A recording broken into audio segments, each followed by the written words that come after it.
প্রিয় দর্শক, আমি আমার ছোট্ট ইউটিউব চ্যানেল খবর দিন দিনের মধ্য দিয়ে আপনাদের দেখাতে চাইছি একটা বাড়ির কথা।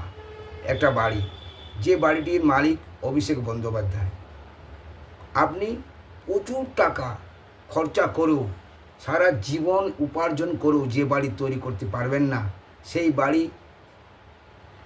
সারা জীবনের অর্থ ব্যয় করেও পারবেন না।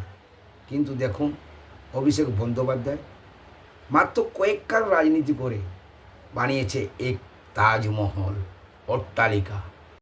হরিশ মুখার্জি রোড, এই রাস্তাটা এইভাবে ঘেরা, আর একটা বাড়ির দুপাশে দুটো কিয়ক্স, পুলিশের কিয়ক্স বসানো। দেখুন, এই একটা আর এই একটা পুলিশের কিয়ক্স বসানো।